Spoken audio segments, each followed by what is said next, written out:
I remember my first step. It just felt, I was like, this is not good. I don't like it at all. And when I planted my leg, it just stuck. My heel got caught in the turf, snapped my leg backwards. I can't imagine the mental toughness that you had to go through. Darkest days of my life, because you go through all the questions, but I leaned on music heavily. And that's kind of where it turned from more of a hobby to a passion. You needed an outlet. Yeah, that's exactly what it was.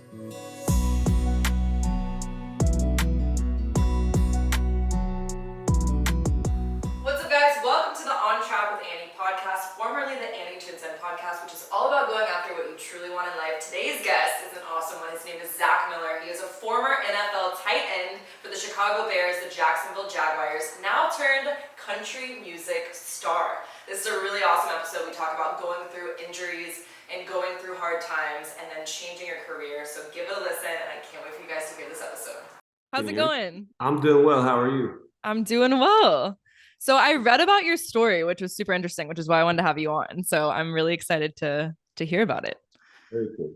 Yeah. So I gave you a little intro. So you were a former NFL tight end. You played for the Jaguars. You played for the Chicago Bears. Yep. So I want to hear a little bit about how you got started with your football career. We'll get right into it. So start from the beginning. How'd you get started with football? Oh, that was just something I loved doing as a kid. It started from as long as I think I could probably walk and run, playing in the yard with my dad, and then it was something that where I grew up at in Nebraska, we didn't have professional football, so the Huskers were everything, and that was like my dream to grow up and be a Nebraska football player, and it just developed this love for the game ever since I was a little kid. Tell me a little bit about what you have behind you, because that's what I'm looking at right now. Yeah. Tell me a little bit about that. So where was all of it from?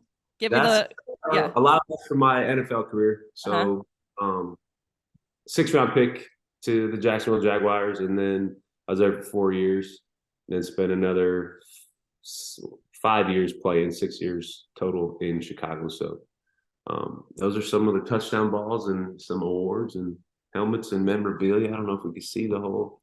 That's awesome. Stuff. So wow. I didn't want a shrine. I don't know. It felt weird having like all my stuff in one spot. But Kristen, my wife, she's like, it's such an important part of our life. I think we need to have. It's kind of cool. Do you have a room that you kind of go in and you can just see so everything? This is our office.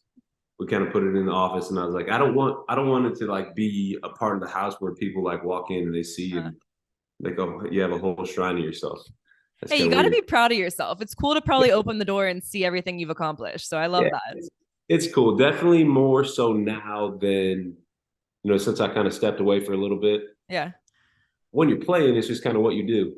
And you never really think about it. You don't really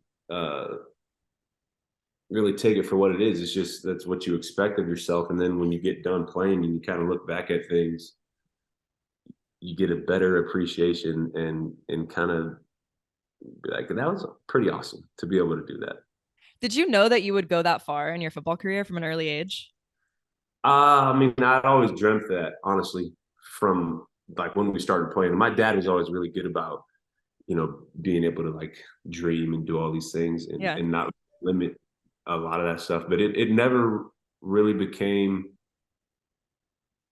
like I was never told I couldn't do it. I never thought that I couldn't do it. Mm-hmm. But like it became realistic when I got to college. I only played 1 year of high school football. No way. I should say I only played 1 year of varsity football because my junior year I broke my collarbone twice. So I didn't get to play varsity at all. Freshman, sophomore, I was little. I was like 5'5" and maybe like 102 pounds soaking wet. So you had a growth spurt. Yeah, I grew late. And then I had that 1 year of varsity football as a senior. And then I walked on to Nebraska. And because that was a dream as a small town Nebraska kid. So I walked on there and I was there for a year and a half and it just wasn't going to work out. So I transferred to Division II school, ended up playing there and finished my career out. And then it became real when I got to Lincoln, when I got to Nebraska. There was just like another level of confidence when I got there and I was around other people that were doing the same thing, but they were from all over the country. It's like, all right, I think I belong here and I think I can, continue to play. And then it became more and more real as I went on through my career. Yes. How is the NFL different, by the way, from college? I always wonder this. I'm sure it's a whole different game. It's a whole, it really is. And that's like, you see really excellent college football players, and sometimes they just can't make the transition. And it's because it's a different game. Like the speed is different. You know, a lot of times, and now it's like you're starting to see some more creative offenses and things that are carrying over from college to the NFL. Back when I was playing, there was kind of like a prototypical uh, quarterbacks, for instance, because that's what NFL is about, quarterback. Yeah. There was this prototypical quarterback that kind of facilitated from college to the NFL. And in recent years, the college game has changed that, and you're starting to get some of those dynamic players that are transitioning into NFL. Well, it used to be like, hey, we need a pocket passer. I want someone who's 6'5", stands in the pocket and just delivers all day long. And now you get guys that are electric and they're all over the place. And it's starting to be the mold for, you know, the young athletic quarterbacks in the NFL, which is exciting because I love touchdowns. Of course. Is it very competitive, or do you feel like you guys are all working together as a team, or do you feel like you're competing for spots? Yeah, and it's both, because you get into training camp and that's everybody's trying to get a job. And I think it's respected and it's known. Like we all go there to compete, and it's to be expected. Like that's the plan, and it's spoken about. I mean, it's not a hidden thing. I mean, it's talked about in team meetings. Like, listen, there's only so many positions on this football team, right? And you're going to have to grind and compete. And essentially, like, at some point, we got to rise to the top. And if you want it, it's yours. And if you don't do that, someone's coming to get it. They're always trying to replace you. And so the competitiveness is one thing in training camp. And then even like a day like today, which is probably a potential cut day, I think, for the NFL now. They changed things with like going to 3 games in the preseason. I'm not really quite sure like what the cuts are, but I think they're coming. Then it's like, okay, the competitiveness changes from I was trying to earn a job, now I got a job, and everybody comes together and you got one goal, and that's to go win a Super Bowl. Yeah, it's like whoever is training the hardest, working the hardest to get that spot. And then from there, you feel a little more confident because you're part of that team. So I understand that. So you talked revolving door, though, even in season. It's a crazy business. But for most time, I mean, you make that run, you still it's a day-to-day thing where you're either going or they're gonna find somebody else to replace you. I can't imagine. You got to push yourself to the limit literally every day. So I assume it's stressful and very exhausting. So congrats to you. Man, it was fun. I saw your story recently about how you almost lost your leg in a game. Yeah. So I want to talk a little bit about that, because I can't imagine the mental toughness that you had to go through. What was going through your head when that happened? Like, walk me through that day. As the injury happened, or the whole day? The whole day was off. As soon as I got there. And here's the thing, I hate playing on turf. I just don't like it. I want to play on grass every day of the week. And we got to New Orleans, and I remember we were walking. So when we walked in the end zone, we had to walk through the tunnel to get to the end zone, but our locker room was way on the other side. And I remember my first step, I was like, oh man, it's like this just soft, gushy type of, got a lot of give to it, you know? Like I want something that's just tight surface where low grass, like Florida grass is the greatest. Oh yeah. And it just felt, I was like, this is not good. I don't like it at all. And that's just how the whole day kind of unfolded, to be honest with you. Going into that play, I knew coverage wise what we were going to get. I knew the ball was going to be coming my way. I knew it was going to be a touchdown. And I just went and planted my foot, and I was going to slide out of the catch. So as I was going to plant my leg, I kind of wanted to slide through it. We actually had a very, very similar play a week prior in Baltimore. And I went down the slid, going the same way, same over-the-shoulder catch, caught it and slid out. And in my head, that's what I wanted to do. And when I planted my leg, it just stuck. My heel got caught in the turf. All my weight that wanted to slide through got caught. and just snap my leg backwards. The image of that is pretty gruesome. I can't imagine what was going through your head. The whole time was going, I obviously didn't know how severe it was. And I'm just like, hold on to the ball, just hold on. Cause I knew something had happened. I thought I tore my ACL or something. I didn't know the severity of it. I'm just like, hold on to the ball, hold on. And finally, I remember vividly, I was like, all right, that's got to be long enough. And I roll over and like drop the ball down. You can see it on tape. I watched it a million times because it took the touchdown away. And I'm sitting there like, that's got to be long enough. Roll over and I kind of like just feel my leg. And it's a burning sensation that you can't really describe it. Never imagined it being what it was. Then they started reviewing the catch, and our trainer was like, hey, they're reviewing the catch. Don't look at the video board. And anytime someone says, hey, don't like look, I was like, well, I want to see what's going on. And so I peek and I was like, oh my. And then from then on, it was just kind of like a Twilight Zone, I guess. Wasn't quite sure what was happening. Went back and got x-rays. And there's a whole bunch of these little moments that kind of lead up to this day being unbelievably crazy. I had a friend of mine, former teammate, David Garrard, was at the game in the end zone that I catch that ball at. He jumps up celebrating, drops his phone into the corridor. Oh my God. Long story short, they're taking me out on the cart and he's down in the hallway, like underneath the thing, getting his phone. I'm like, bro, what are you doing? He's like, I dropped my phone. I'm like, you got to come with me because I need like some moral support. And he's one of my best friends, and it was a blessing that he was there because obviously we're on the road. I got my teammates, we got our staff and all that stuff, but to have somebody there that was like that close to me, like him, in the end, it was crazy because what all transpired. And so we ended up, we get x-rays, we do all that stuff, and I start to lose feeling in my leg a couple minutes later. And I expressed that to our staff. I'm like, hey, I think something's going on. And they're like, okay. So they start to take it a step further, cut my sock off, shoe off, all that stuff. And by that point, my leg is, it's blue and it's big. The swelling is from like my quad down to my ankle is almost probably trying not to look. Yeah. And they're like, all right, I think we got to go to the hospital. And from then on, it kind of turned into a little bit of, we were pressed for time just because it had been a decent amount of time up until that point where you lose blood flow. And I still didn't know what was going on. Kind of get into a little bit of shock, a little bit of panic mode. And all I wanted to do was be comfortable. And I was like, guys, just give me something to help me out here. And we couldn't get to the ambulance. There's a whole bunch of stuff that went on, but we basically had to hobble to the ambulance. David's carrying me. I'm still in uniform. We're outside the stadium, and people are giving me well wishes and stuff to get to that ambulance because we just had issues getting to each other. But my surgeon was at Buffalo Wild Wings with his kids. Saw it happen. As soon as he said it, he's like, I left and I was already at the hospital waiting for you. Wow. They were supposed to take me to a different hospital. Just that's where they're contracted to go. And our head athletic trainer and team doctors were like, we're not going there. We don't have time.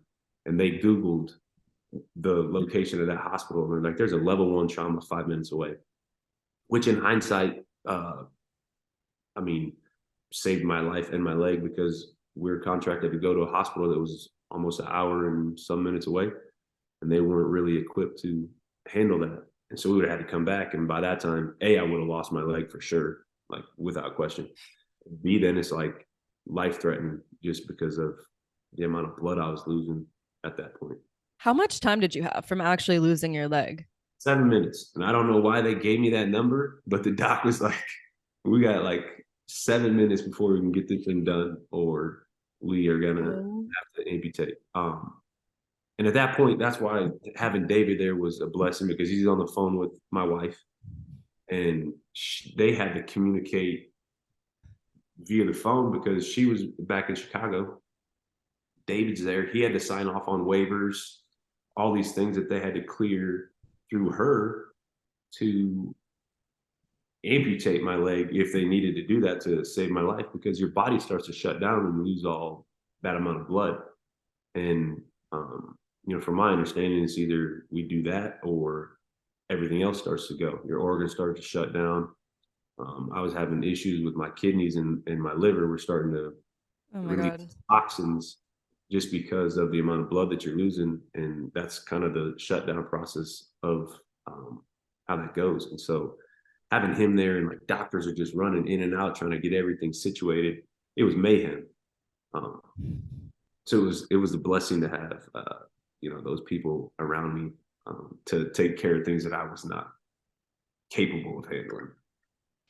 What was the recovery like? So after this? What was like, I mean, I'm sure it was so tough on you to think like, am I ever going to get back to playing? Like, what's going to happen next? Like, what was that process like? The first 3 days were some of the like darkest days of my life because you go through all the questions. Why has this happened? I had battled injuries before, but nothing like that. Nothing. I mean, I was in ICU for 8 days. Wow. And those were like the woe is me moments. And I don't live my life like that. So that was hard for me to like just be in this like pity party. I'm like, come on, like Yeah. snap. And I gave myself like that, first 3 days, because the window for the repaired artery, they gave me 72 hours to see if it works or not. And so that was also nerve wracking too, because you think you go through this procedure and you wake up. I think that first one was like 13 hours, and I don't know if I would have a leg when I woke up, and thankfully I did. And then it's like, oh, hey, by the way, we got 72 hours to see if this thing works. And so you're kind of on edge. But getting into that, like after that day 3, it's kind of like you're in this situation. So you're either like, are you going to be moping around and this pity party that I spoke of, or like are you just going to get back and like figure out how to make it better? We can't change it. It's already the way it is. And that was kind of my approach throughout going the entirety of the rehab. I felt like it was in the moment, it was never going to end. Some taxing days, some trying days, and thankfully I've been through some of those things before, just not to this, this extreme. Mm-hmm. So I had been tested for it. And then it's just a day-to-day thing. But I felt like it would never, ever end. And then one day it's just like that we kind of cleared the storm.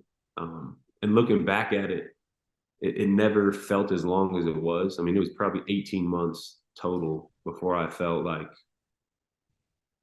nothing was going to improve. We did as much as possible to get to where we were kind of plateaued off. But 18 months is a long time. I mean, my foot didn't move for probably 8 months. Nerve damage, I had drop foot. And that was probably the most frustrating part. Aside from, the ligaments and the actual knee injury itself, the arterial damage caused permanent nerve damage, which is extremely annoying because my leg is numb all the time. Oh my God. But, I'd say like looking back at it, that's the worst part of it is, wondering if I'm going to be able to walk again. Can I run again? Is this nerve ever going to regenerate? So it was a long year and a half, but could be worse. What were some things that you did to kind of like help yourself? I'm sure you were just looking forward to like any progress in rehab and anything like that. But I mean, what were some other things that helped you?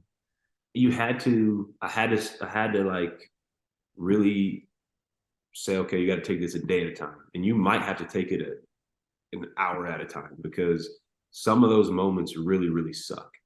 And as athletes, we are used to that. Like we're used to going through things to improve ourselves. And so I kind of looked at it like that, like, okay, I got to go through some darkness to see some light. And I didn't see any light for a while. But then like one day I saw a little bit. And then the next day I saw another. I was like, all right, I'm just going to stack these days up and I'm going to live in like this 10-minute window of like something's happening. Like my nerves starting to come back. I could feel my foot move a little bit. So I lived in those moments. But I leaned on music heavily. Like that's kind of where I started writing songs. And that's we had a piano in the house. So I taught myself how to play the piano. And I'd learned the guitar before. So I just leaned on that. And that's kind of where it turned from more of a hobby to a passion. And that, like, without that, holy smokes, I don't know. Yeah, you needed an outlet. Yeah, that's exactly what it was. So, did you ever play music before? You said you played a little bit, but it was nothing ever continuous. No, like I played the saxophone in high school in the high school band, and then like I got a guitar in college just to like as a hobby, um, and never really.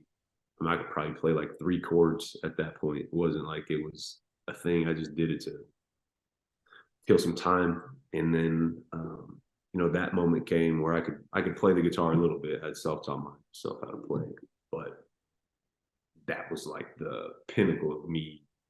I needed something to do, and I needed this saving grace, and because we're passionate about the sports that you're ingrained in, and then that disappears overnight.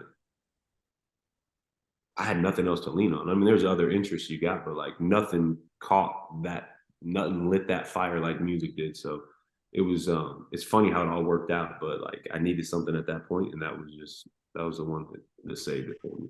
It's weird when you take that away because that's like who you are, right? You're like football player since you're little, right? And then you take that away and you're like, who am I now? Like, what's my thing? Right. So, did you feel like after this injury, you kind of fell out of love with football a little bit? For a little bit, yeah, I Mhm. did. And I don't know why. It's just one of those things where like I think everything that happened, and obviously you never want to end the way that it ends sometimes, but where that's out of our control. I think we know that every time you step on the playing field, and it's just like it wore me out for a little bit. Yeah.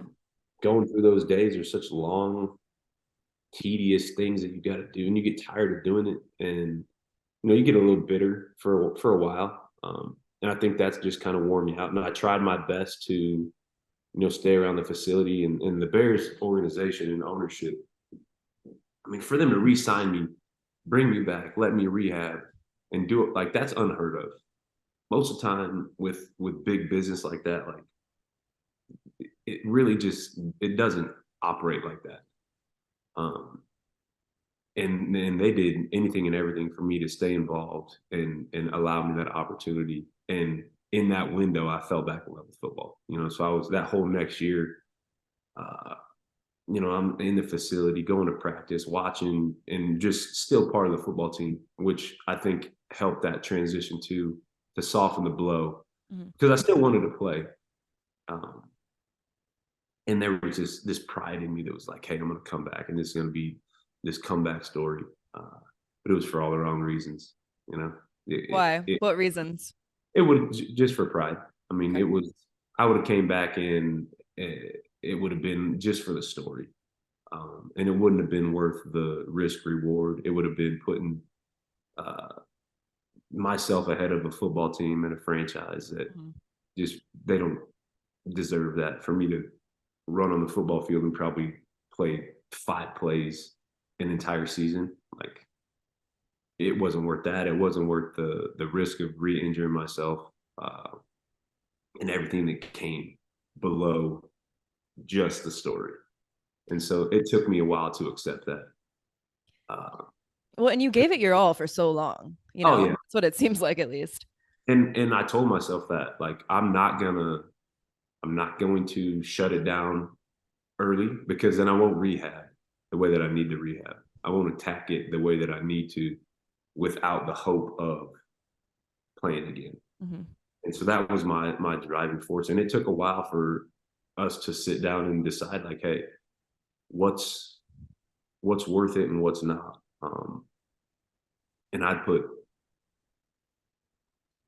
a lot of people through a lot of things.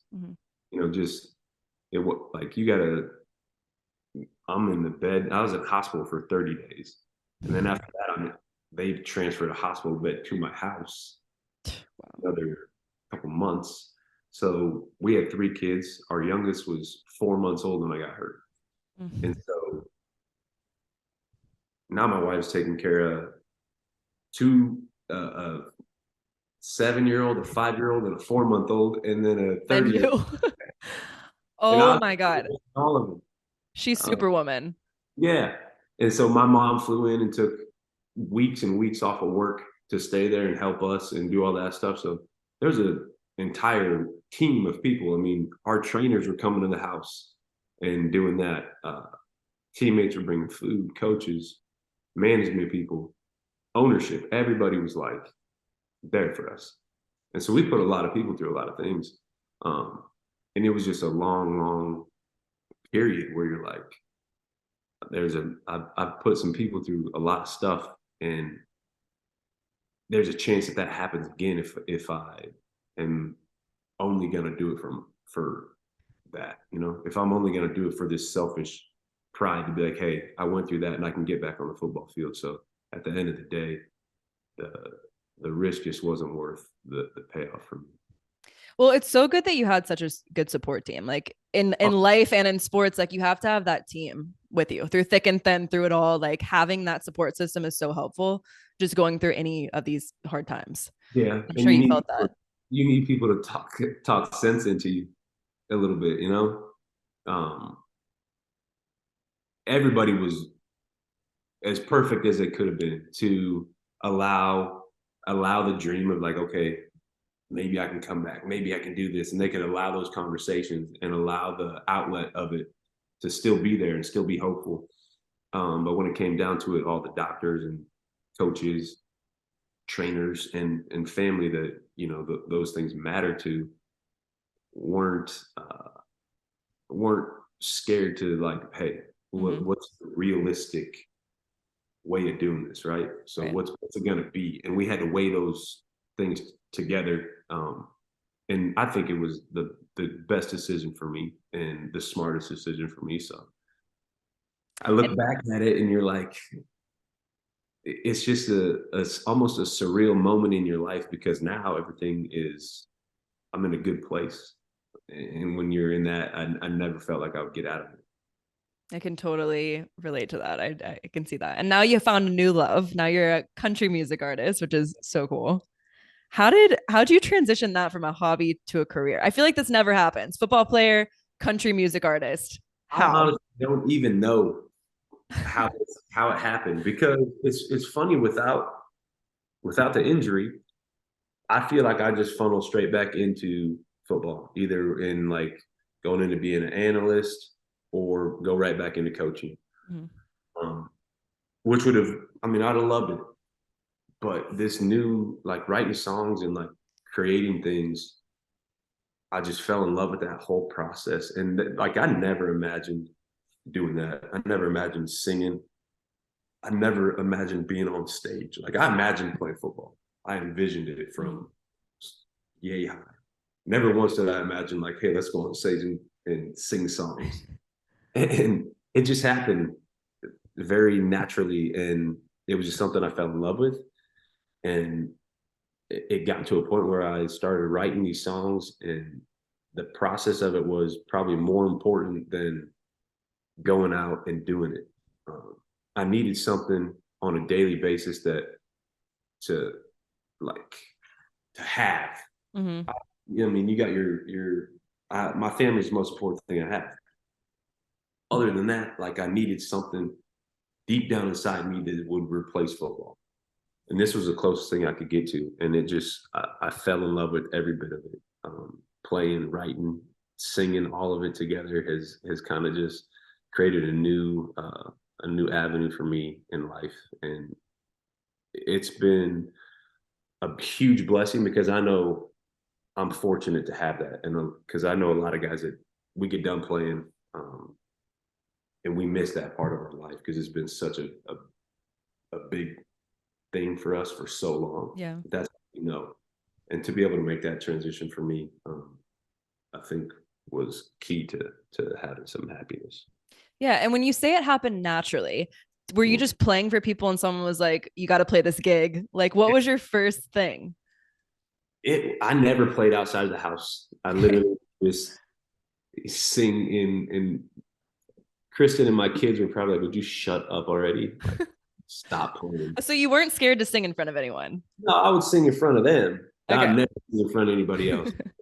So the thing that actually kind of like pushed it over the edge, another great friend of mine and former teammate, Jay Cutler, He was driving through Nebraska one night, and he ended up coming over to the house. And obviously, we had both been retired at this point, hanging out, just, man, what you been doing? La la la la. And he was like, I just been writing songs. He's like, what? Yeah, like playing music, writing songs. He's like, let me hear it. And like Jay is the guy that if you suck, he will tell you. Oh gosh. Okay, you gotta have a friend like that. Yeah, he's the greatest because like he's not gonna be like, oh yeah, man, that's good, and then let you go out and be like, no, it's not good. And so we're sitting there, and it's the funniest thing because I was scared to even to present that to him. I'm like, dude, I don't even want to let you hear this stuff. And we had a couple more drinks, and the night went on. He's like, all right, let's hear it. I'm like, Got the all right. confidence. And he started playing, and he was like, are you kidding me? I'm like, is that a good are you kidding me, or is that a bad are you kidding me? He's like, you got to do this, like, let's go. Oh, I love that. So, and that was like, that gave me the little bit of confidence to like push it over the edge and be like, okay, if Jay's got my back, I'm gonna go and start doing this. So I started taking it a little bit more serious. I started doing vocal lessons, and it's just been kind of one day at a time, just try and get a little bit better and figure it out. And there's so much work to be done and do all that, but I'm having an incredible time doing it. How do you get inspiration for your songs? It's every day, everywhere I look, whether it's my relationships. I'm a huge love song guy. So, uh, those personal relationships that I have with my wife and all the things that like you're getting a lot of that in what I'm writing.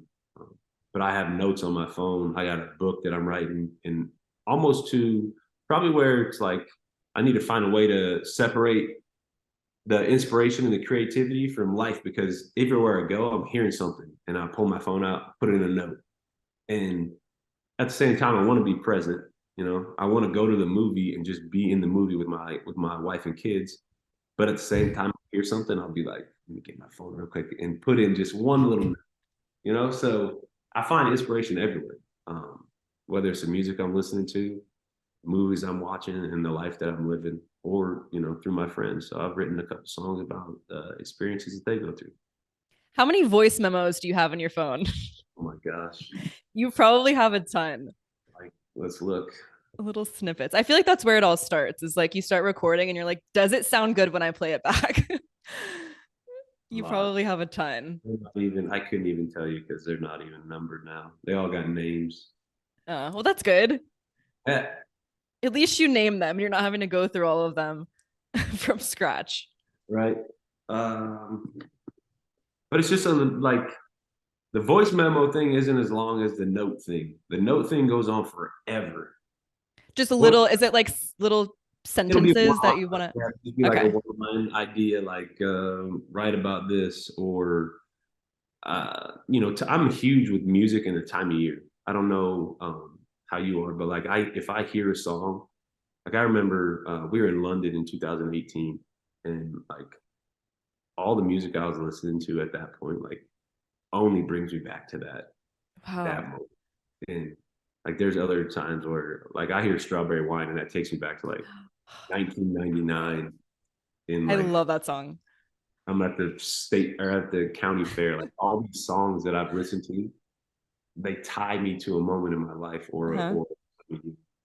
and that's kind of how I like to write that way, and like release songs. Okay, like hey, let's try and do this song here, just off of the general time of year and the feeling of it. What's been your most meaningful song that you've written so far? Oh gosh, I'd say probably I got a song called For You, and that's more of a kind of stripped down love song. It's got parts of my life tied into it, and it was the first song I'd ever played on the piano.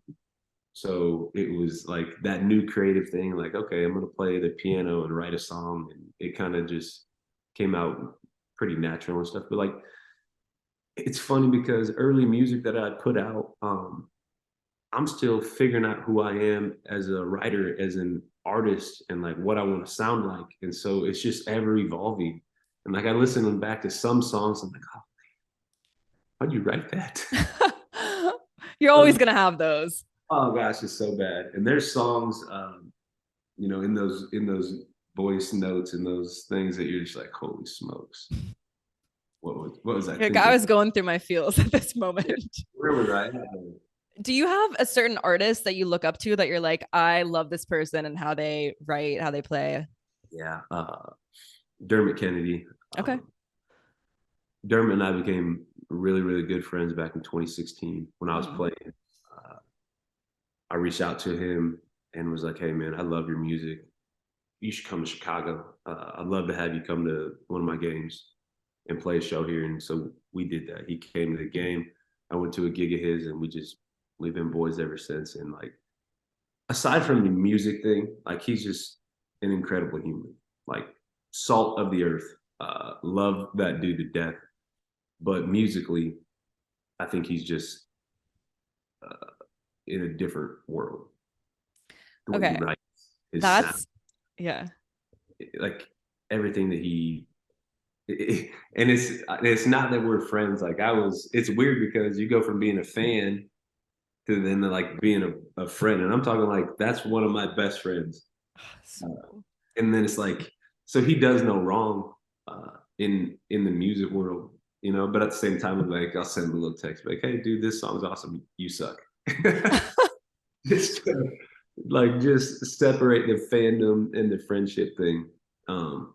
But he's a huge inspiration to me, just because I know who he is as a person, and I know the work that he puts in, and I know the passion that he carries with his work, and it's just a beautiful thing to like see that both sides of his life, and be involved in it. So I'd say Yeah. that's top of the list for any type of musical inspiration. Yeah. And I feel like relating it to football too. Like you want to have those people that are ahead of you that you're surrounding yourself with that you can look up to and you're like, I can reach this level. Like that's what I'm aiming for. So I think that's super cool that you have a friend like that. I don't think I'll ever reach his level. He's But you on want the, to aim for it. You know what I mean? Like it's in your head. and I think like him and I have such a deep connection too because he loves sports. He's actually a hell of a soccer player, um, and a really really good athlete. And so like that, those worlds of sports and music, they kind of coincide together.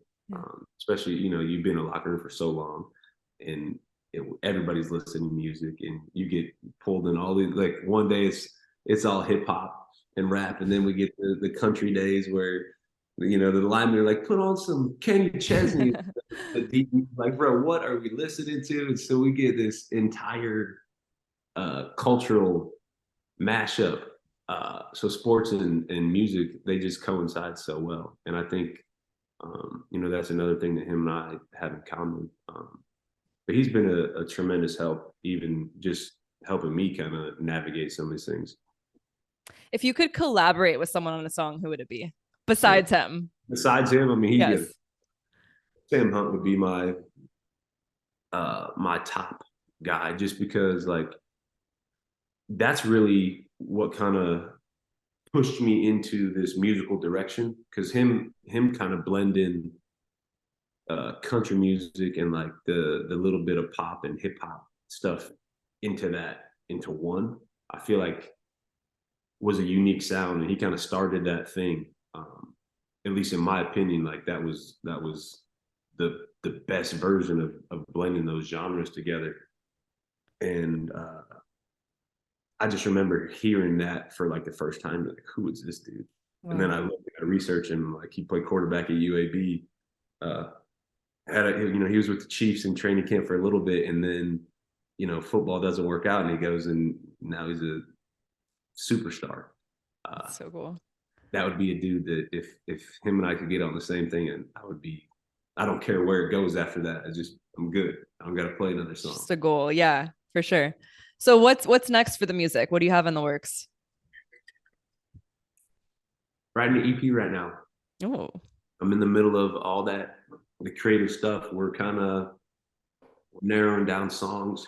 First time I've done it, up until this point, it's been putting out single after single, and I'm getting a better direction kind of who I am and who I would like to be when it comes to putting music out. And so I think I wanted to put out a body of work instead of just doing single.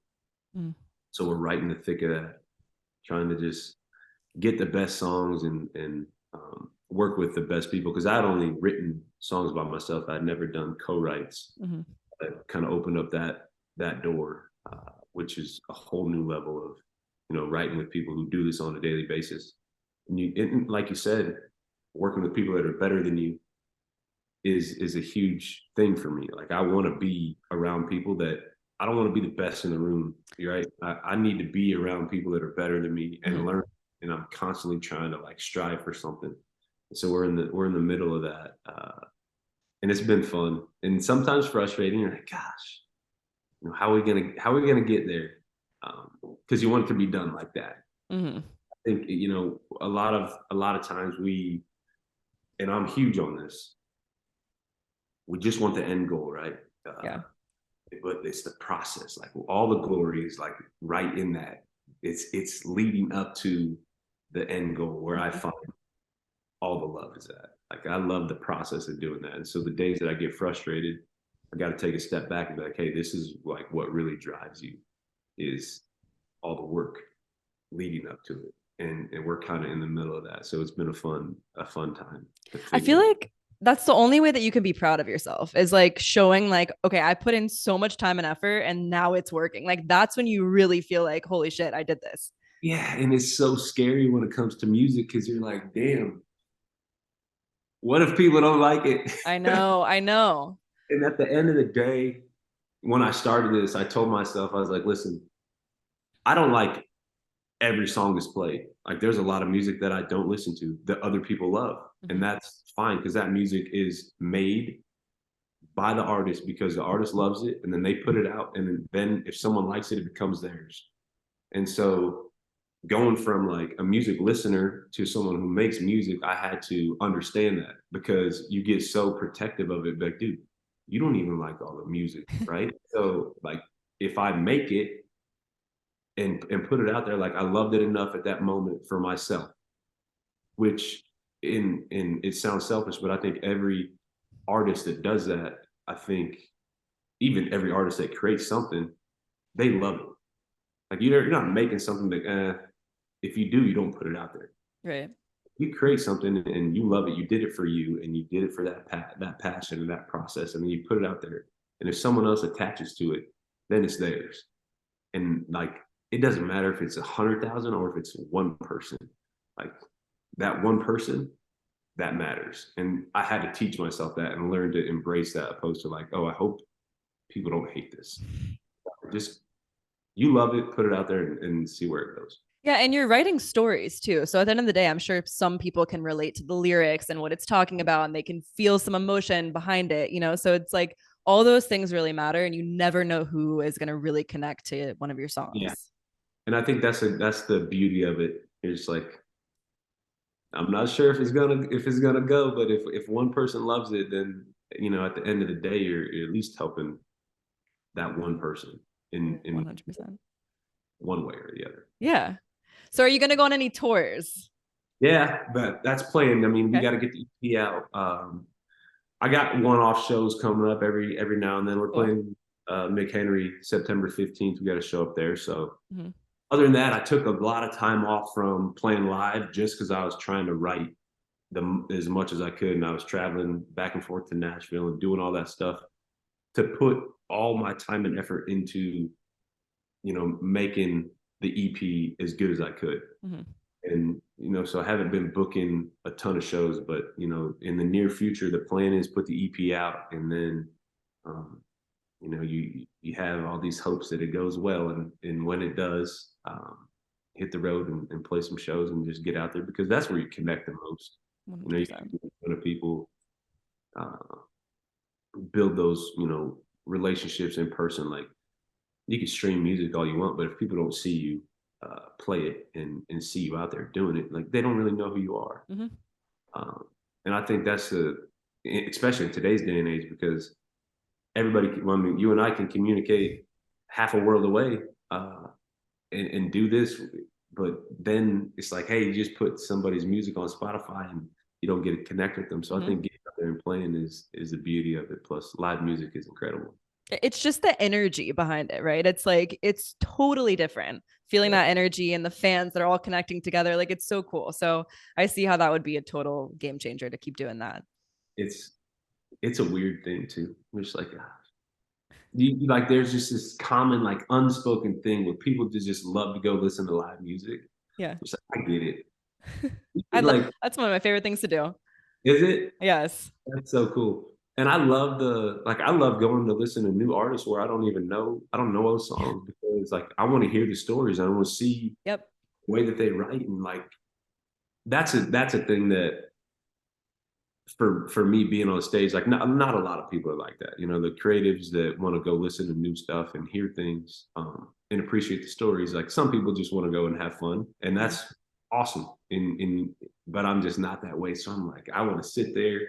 And if I'm listening to like an opener at a show and everybody else, they're just waiting for the headliner, having a drink, hanging out. I'm like, can you guys just listen to this song for a second? They put so much into it. And they're up there pouring everything they got, and we're not even paying attention. So I think that's a thing for me is like when I go to these shows and listen to openers, I really want to give them my undivided attention because that's what I want as an artist on stage.